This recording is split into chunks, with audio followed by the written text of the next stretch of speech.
Assalamu alaikum students. I hope that you are fine in your houses.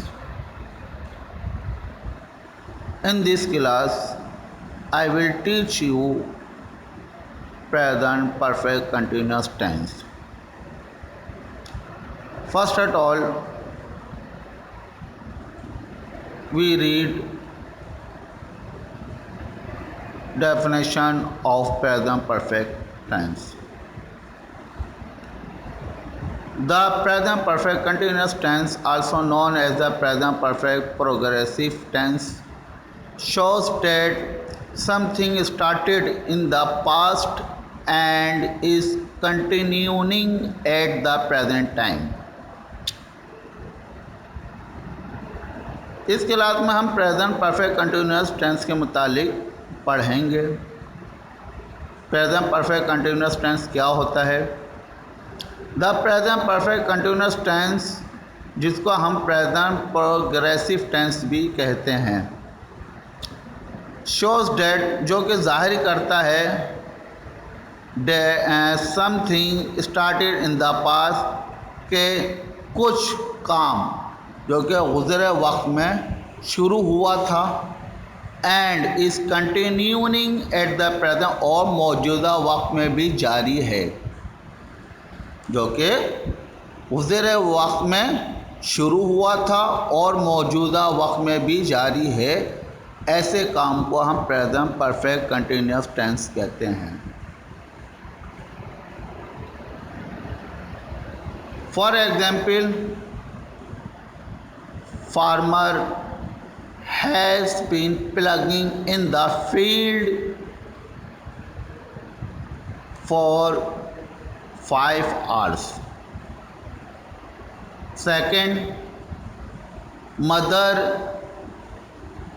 has been cooking food since morning.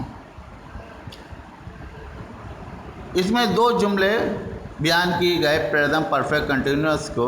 Number 1, farmer यानी किसान 5 घंटे से खेतों में हल चला रहा है, यानी 5 घंटे से चला रहा है। इट्स मीन्स उसका कुछ काम उसने गुज़रे वक्त में हल चलाने का किया और मौजूदा वक्त में भी वो उसका कुछ हिस्सा हल चलाने का कर रहा है। सेकंड, जो मैंने आपको मिसाल पेश की कि mother has been cooking food since morning,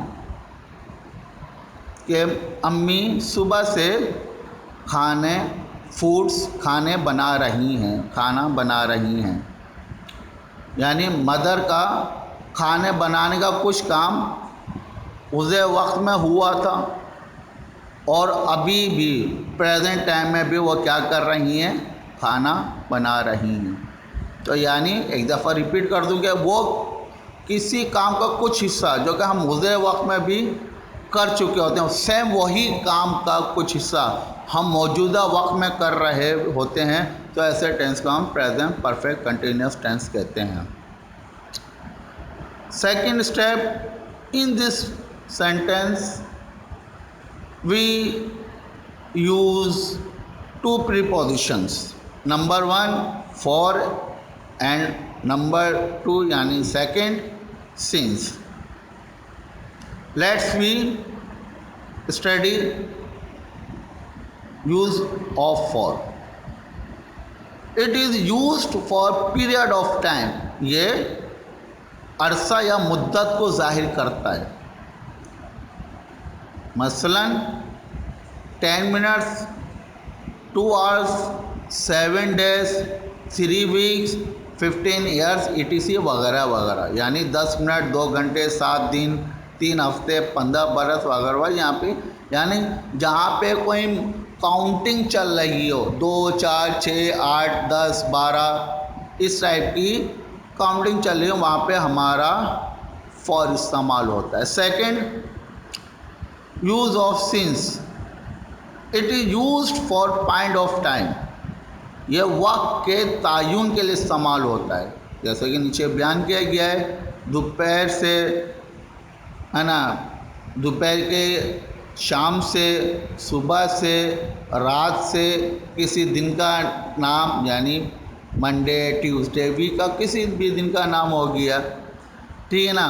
अच्छा जी, महीने का नाम, महीने के 12 महीने होते हैं, चाहे वो इस्लामी हो चाहे वो अंग्रेज़ी हो, कौन सा भी महीने का नाम। घड़ी का वक्त यानी 3 आवर्स, 4 आवर्स, 5 आवर्स एक्सेट्रा, जो भी घड़ी का टाइम होता है उससे पहले। और तारीख वगैरह यानी जो हमारी डेट वगैरह चल रही होती हैं, कैलेंडर की तारीख वगैरह जो होती हैं, उनसे पहले हमारा सिंस का इस्तेमाल होता है। Let's now we will discuss about has been and have been.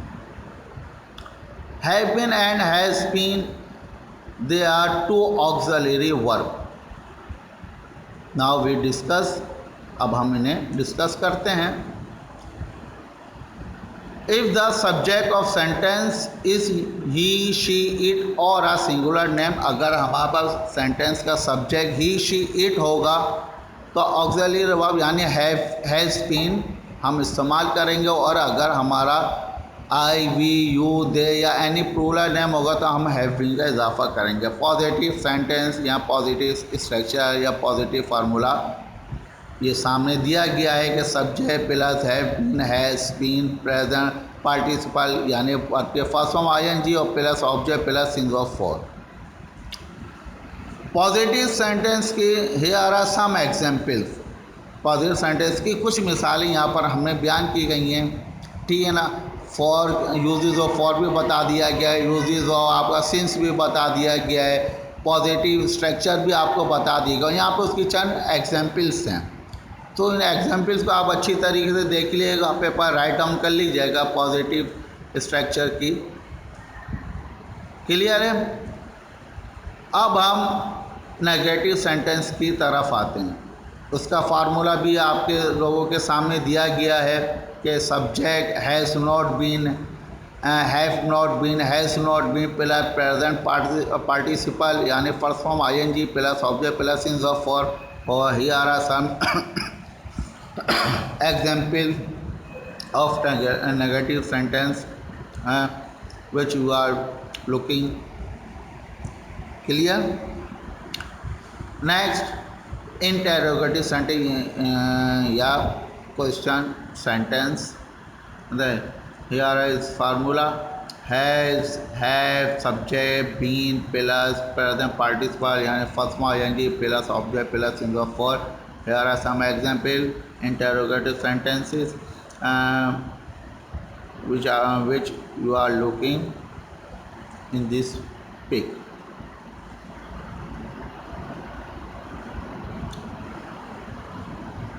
तो स्टूडेंट्स, ये जितना भी मैं प्रेजेंट का हमने आपको करवाया, बराए मेहरबानी इसी सीक्वेंस से आप अपने पास कॉपी के अंदर इन तमाम को राइट डाउन कीजिए। अभी मैं आप लोग को होम टास्क कुछ ही नहीं दे रहा। आफ्टर कंप्लीटिंग हमारी जितने सेंटेंसेस 12 सेंटेंसेस जैसे हमारे कंप्लीट होंगे, then I will give you home task. Clear है। मैं आप लोग से आज की क्लास के लिए इजाज़त चाहता हूँ। इंशाल्लाह फिर आप लोग से नेक्स्ट क्लास में मुलाकात होगी। अल्लाह हाफिज़।